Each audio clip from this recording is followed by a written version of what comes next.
नमस्कार। आज हम पौधों की दुनिया में गोता लगा रहे हैं और खास तौर पर शैवाल यानी एल्गी पर। हम्म। हमारे पास एनसीईआरटी की किताब का एक हिस्सा है जो इनके वर्गीकरण, इनकी विशेषताओं और इनके महत्व पर काफी जानकारी देता है। तो चलिए देखते हैं इसमें क्या खास है। बिल्कुल। और ये देखना भी दिलचस्प है कि समय के साथ ये वर्गीकरण मतलब क्लासिफिकेशन कैसे बदला है। अच्छा। हाँ, पहले तो वैज्ञानिक बस बाहरी रूप देखकर मतलब सतही लक्षणों पर पौधों को बांट देते थे, जैसे लिनियस ने किया था। हम्म। उसे कृत्रिम प्रणाली कहते हैं। हम्म। फिर बाद में बेंथम और हुकर जैसे वैज्ञानिकों ने अंदर की बनावट, रसायन वगैरह देखकर प्राकृतिक प्रणालियां बनाई। ओके। और आजकल तो हम विकासवादी संबंधों को देखते हैं, मतलब कौन किससे ज्यादा जुड़ा है। इसे फाइलोजेनेटिक सिस्टम कहते हैं। अच्छा, मतलब अब रिश्तेदारी देखते हैं उनकी। हाँ, एक तरह से। और शैवाल जो हैं, वो पादप जगत का एक बहुत ही आधारभूत हिस्सा है। तो आज हम उन्हीं पर फोकस करेंगे। सही है। तो ये शैवाल आखिर है क्या चीज? किताब में लिखा है कि ये सरल क्लोरोफिल वाले मतलब स्वपोषी जीव है हाँ, अपना खाना खुद बनाने वाले। और ज्यादातर पानी में मिलते हैं, मीठे पानी में भी और समुद्री पानी में भी। बिल्कुल। लेकिन सिर्फ पानी में ही नहीं, नम पत्थरों पर, मिट्टी पर, यहाँ तक कि लकड़ी पर भी उग जाते हैं। अरे वाह। और ये भी लिखा है कि कुछ तो दूसरों के साथ मिलकर रहते हैं, सहजीवी रूप में। हाँ, बिल्कुल। जैसे कवक के साथ मिलकर लाइकेन बनाते हैं। और कुछ तो जानवरों पर भी, जैसे स्लॉथ बेयर के बालों पर हरे शैवाल उगते हैं। क्या बात है, मतलब ये कहीं भी एडजस्ट हो जाते हैं। और इनके रूप और आकार वो भी बहुत अलग होते होंगे। ओ, बहुत ज्यादा विविधता है। कुछ तो बस एक कोशिका के होते हैं, बिल्कुल छोटे। कुछ कॉलोनियों में रहते हैं जैसे वॉल्वॉक्स। हम्म। कुछ धागे जैसे होते हैं तंतुमय जैसे उलुथ्रेक्स, स्पाइरोजाइरा। और कुछ तो विशाल समुद्री शैवाल होते हैं जिन्हें केल्प्स कहते हैं। वो तो बहुत बड़े पादप शरीर बना लेते हैं। अच्छा, अब आते हैं इनके प्रजनन पर।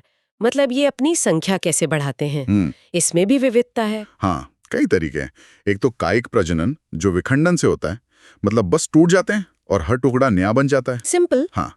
फिर अलैंगिक प्रजनन होता है, जिसमें अलग अलग तरह के बीजाणु यानी स्पोर्स बनते हैं। ज्यादातर चल बीजाणु मतलब जू स्पोर्स, जो तैर सकते हैं। अच्छा, वो तैर कर नई जगह पहुंच जाते होंगे। बिल्कुल। और तीसरा है लैंगिक प्रजनन, जिसमें दो युग्मक मतलब गैमीट्स मिलते हैं।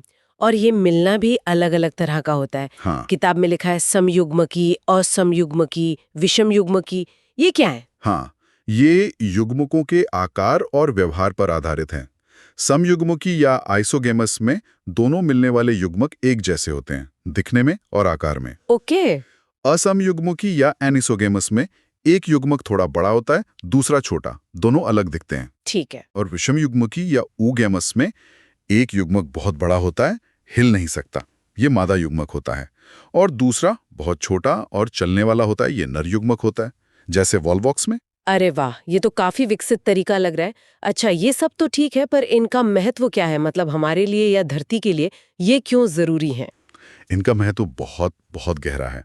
आप सोचिए, पृथ्वी पर जो कुल कार्बन डाइऑक्साइड फिक्सेशन होता है, मतलब फोटोसिंथेसिस के जरिए CO2 का इस्तेमाल, उसका लगभग आधा हिस्सा अकेले शैवाल करते हैं। आधा? सच में ये तो बहुत ज्यादा है। हाँ, बहुत ज्यादा। इसका मतलब ये हुआ कि ये हमारे वायुमंडल को साफ रखने में और ग्लोबल वार्मिंग को कम करने में कितना बड़ा रोल निभाते हैं।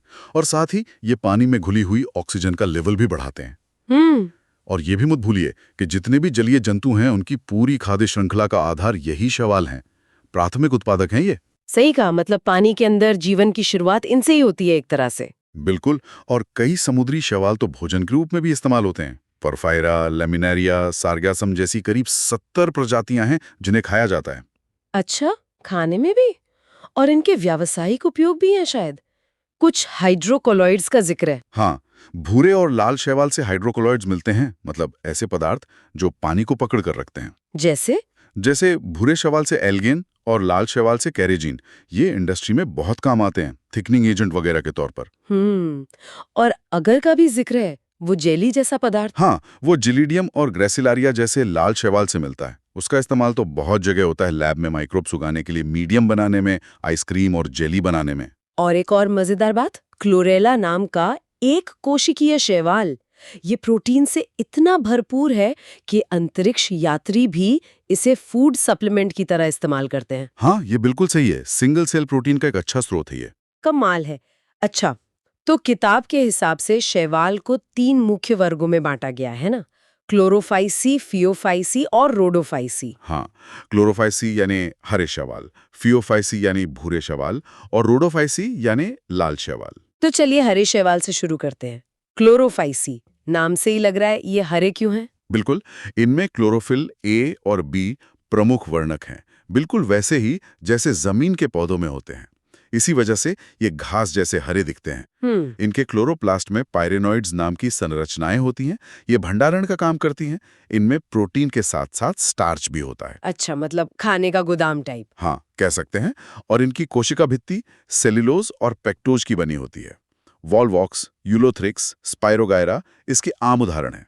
ज्यादातर मीठे पानी में मिलते हैं, कुछ खारे पानी में भी। ठीक है, अब आते हैं भूरे शैवाल पर, फियोफाइसी।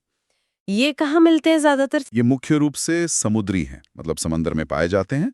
इनका रंग जैतूनी हरे से लेकर भूरे रंग के अलग-अलग शेड का हो सकता है। भूरा क्यों? इनमें क्लोरोफिल ए और सी के अलावा फिकोजेंथिन नाम का एक खास पिगमेंट होता है। ये फिकोजेंथिन ही इन्हें वो भूरा रंग देता है। अच्छा, और इनका जमा खाना वो भी अलग होता है? हाँ, वो जटिल कार्बोहाइड्रेट होते हैं, लेमिनेरिन या मैनिटॉल के रूप में, स्टार्च नहीं। और इनकी कोशिका भित्ति के बाहर एल्जिन की एक जिलेटिनी परत होती है। वही एल्जिन जिसका जिक्र पहले हुआ था। हाँ, वही। और विशाल समुद्री शैवाल मतलब केल्प्स, जो कभी-कभी 100 मीटर तक लंबे हो सकते हैं, वो इसी वर्ग में आते हैं। लेमिनेरिया, फ्यूकस, सार्गैसम इसके उदाहरण हैं। 100 मीटर? बाप रे। अच्छा, और तीसरा वर्ग है रोडोफाइसी, यानी लाल शैवाल। इनका रंग लाल क्यों? इनके लाल रंग का कारण है एक दूसरा पिगमेंट, जिसे R-फाइकोएरिथ्रिन कहते हैं।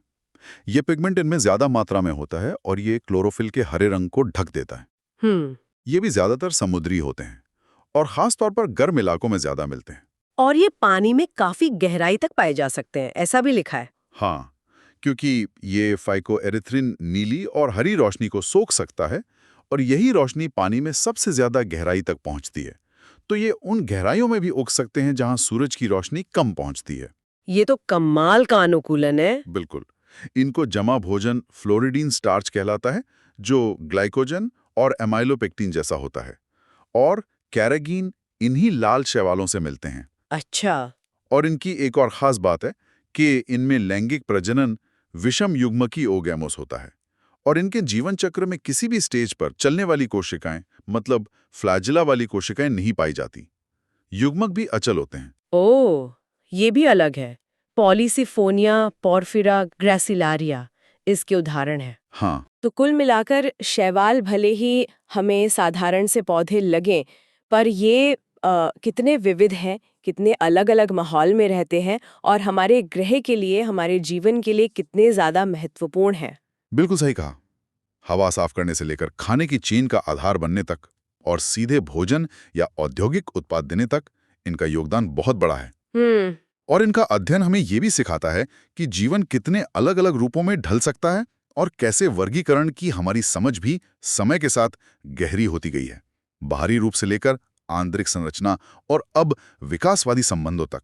तो आज के इस विश्लेषण में इतना ही। शैवाल की दुनिया वाकई आकर्षक है। निश्चित रूप से। चलते चलते एक सवाल श्रोताओं के लिए छोड़ जाते हैं। जिस तरह वर्गीकरण की हमारी समझ समय के साथ विकसित हुई है, क्या आपको लगता है कि भविष्य में खासकर जलवायु परिवर्तन और बढ़ते समुद्री प्रदूषण जैसी चुनौतियों के सामने शैवाल का अध्ययन हमारी समझ को और बदल सकता है और शायद इनके इस्तेमाल के नए तरीके भी सामने आ सकते हैं?